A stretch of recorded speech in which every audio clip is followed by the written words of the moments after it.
Hey guys, I'm Christina Almeida, founder of Pildora. Welcome back to our channel. I'm excited today because it is recovery month and we are going to be talking about addiction and recovery, something that's very near and dear to my heart. Some of you know I have my own personal story with this. So I have struggled with addiction and I am a recovering addict and alcoholic.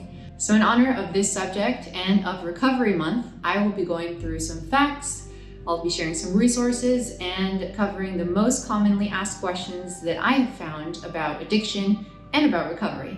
I would like to start this video before anything to say that if you are struggling with addiction, mental health, any form of recovery, I am going to link some resources below, and I would love for you to reach out to a professional.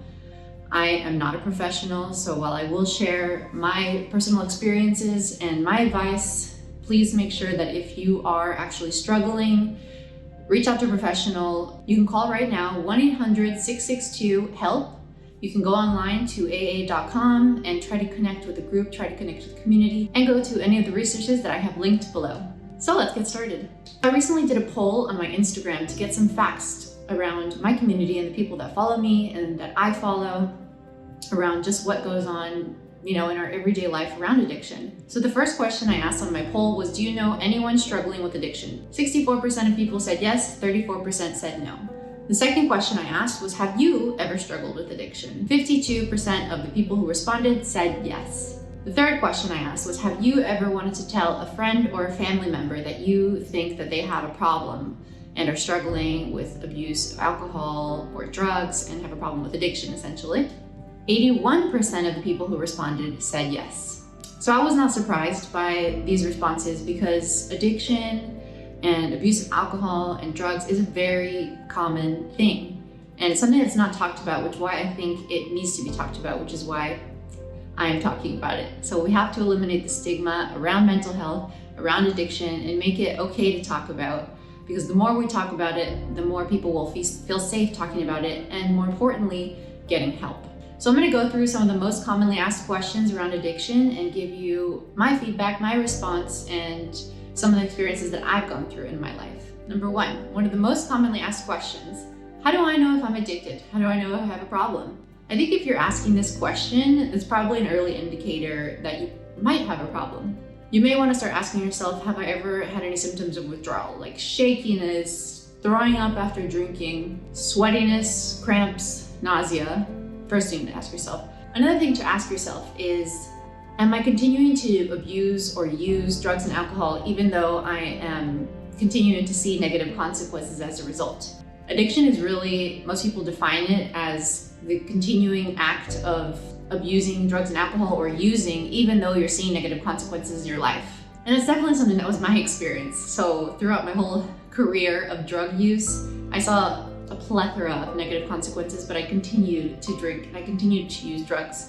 I crashed a car, I got bad grades, I failed many classes, I lost friendships, I lost relationships, and yet I continued. I even had health problems, and yet I continued until I had my moment of realization, my spiritual awakening, and finally I was able to start my recovery. So if you feel you have a problem, here comes the next question. What do you do about it? First of all, yes, you should seek professional help. And professional help doesn't mean you have to pay for help. There's so many free resources out there today, some of which I linked below. Now, this doesn't mean it's going to be you're cured right away, that it goes away. So this is a process. And over half of the people who end up going through any sort of treatment actually end up relapsing within the first year. So relapsing is part of the process, and you have to remember to have compassion and be kind to yourself and be patient. One of the reasons it's so important to research and get professional help is because oftentimes you don't really know at what stage you are in your addiction. So if you try to detox and you're actually physically dependent on something, you can actually die. So detox is a very fragile thing. So you have to seek professional help and see at what level you are and see how your body actually needs to go through detox, because you may need to be under watch, you may need to be medicated, And this could be a very, very dangerous process. Your body could go into withdrawal, which is actually something that had happened to me. So I didn't really know that I was physically dependent on these medications that I had been abusing, and I actually had a seizure. And I continued to have seizures for a long time, and I actually did not even stop taking the medications, and it was a very abusive cycle that I was in. So, warning, things can happen. You can't just detox, you can't just stop cold turkey. So you need to do your research, and you need to connect with people because it can be very, very dangerous. Next thing, connect with people, connect with communities. There's so many ways to start healing other parts of your life. So like I said, AA, but if AA is not for you, then there's Recovery Dharma, which is based on Buddhist principles, and it's sort of like an AA, but they have meditation and they have teachings, and it's a little bit different. They have something that's online, that's Zooms, and it's available all day, called In the Rooms. They have Smart Recovery. So there's so many resources these days for you to connect with the community and to start your recovery journey. This is really a process for you to work on your mental health and to work on your life. So it's something where you're gonna have to clean up your whole life and probably change your environment, your friend groups, and start fresh. It's a new opportunity. So don't be ashamed and ask for support. Reach out to family, reach out to friends. If they're real friends, they're gonna support you. Next question. This is really, really common. How do I know if a friend or family member is an addict? So as I mentioned, addiction is the inability to stop abusing or using drugs and alcohol even though you have negative consequences. Oftentimes people want to stop, but they can't actually stop. And so their whole life starts to spin out of control. And it's very secretive sometimes. Addiction is quite lonely. And oftentimes on the surface, people are in complete denial as well. So while in secret to themselves, they might know really what's going on, that they have a problem. On the surface, they're in complete denial. So how can you tell? Drugs and alcohol can have a devastating effect on your physical and mental state. Physical signs can be trembling hands, nausea, change in skin color, dramatic change in weight, blackouts, memory loss, frequent fights, depression, crazy mood swings, and dilated pupils. Some other signs within your lifestyle can be neglecting friends or family members, lying for no reason, stealing, borrowing money with really no explanation, neglecting your hygiene, changing your clothing, and just engaging in just risky, weird behavior. So this one may only apply to parents, but I guess if you do suspect that your children may be drinking or using drugs underage, for the drinking obviously and using drugs, then I think it's good to communicate, because it is important to be aware of what's going on in your households. For me, I started using drugs when I was really young and drinking, so I had all sorts of hiding spots. I would hide things all over my room, and I wrote about it in my diary. My mom ended up finding it in my diary. It was big fights. At one time, my dad asked me to come to his house, and I knew he was going to give me a drug test, so I went to this head shop where they sold fake pee, and I put it inside my purse. I even had to warm it up in a microwave before and mix it up, and it was chemicals, and I actually passed the test. So as teenagers, we can be quite sneaky, and I can't even remember some of the hiding spots I had. They were quite crazy, where I hid marijuana, and I had little stashes of cocaine hid as well. And so I think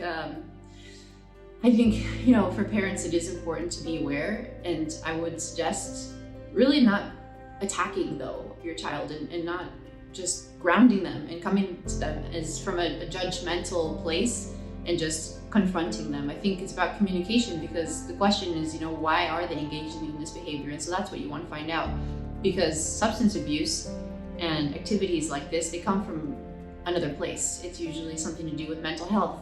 So the question is, where is this stemming from? Not just trying to find the drugs or trying to find a reason to ground them.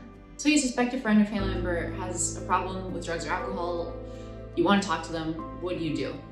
Number one, I think you need to really prepare for this conversation and do your proper research, all without making assumptions. Set up a time to talk. Don't do it just randomly in the middle of the street, outside. Really set up a time to engage in a meaningful conversation. When you're engaging in this conversation, ask direct questions. Like I said, don't make assumptions. So really ask the questions that you want to ask. Are you doing drugs? Like, do you have a problem? I'm here for you. Like I said before, express concern, but don't be judgmental. Don't be confrontational. Communicate, support, and understanding, and let them know that change is possible and that you're there to help. Lastly, also get support for yourself, because it's hard to have a friend or family member going through this. And you have to remember the 3 C's of Al-Anon, which is that you didn't cause this, you can't control it, and you can't cure it. The person who has addiction, who's going through this, they have to want it for themselves. If they don't want it for themselves, there's nothing you can say or do that's gonna change that. And you have to accept that. In my experience, I was in a lot of denial. It took many, many years before I decided to make that change.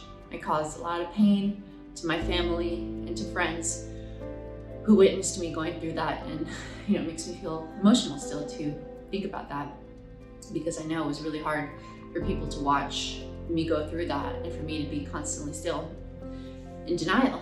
And I know that there's people suffering, still going through that, but I tell people, you can't want it bad enough for them, they have to want it for themselves. And I know that from personal experience. So why? Why do people become addicted? That's one of the biggest questions, isn't it? There's a number of reasons, there's really no one reason. 40% of those who get treated for drugs and alcohol addiction and abuse actually have a mental health disorder and have experienced some sort of abuse or trauma in their life. So many of these people are actually self-medicating and haven't really worked through their issues and haven't had anyone to support them and haven't really supported themselves and started that self-love journey. So I did have trauma when I was younger, and I did experience many things really that I think were very traumatic for me at a young age. And it was at that age that I started doing drugs and I started self-medicating. And 15 years later, I still, wasn't over it. And I stored it in the back of my mind because I got stuck. I got stuck at that age of 15 years old when I started doing drugs, and everything sort of got put in a box in my head and I was numbed out to it. And that's the way I self-medicated, because I couldn't deal with the things that had happened to me. And so many people do that. So that's one of the biggest reasons. Genetics. Is it genetic? A lot of people ask this question. It can actually be passed down through genes, but it's not, guaranteed. So if you have a parent who is an alcoholic, then you are more likely to be an alcoholic. Your percentages increase. You probably should be more careful, but it doesn't guarantee that you're going to be an alcoholic. So there's really no saying. Anyone can become an addict, and anyone can definitely not become an addict. So this is the last question.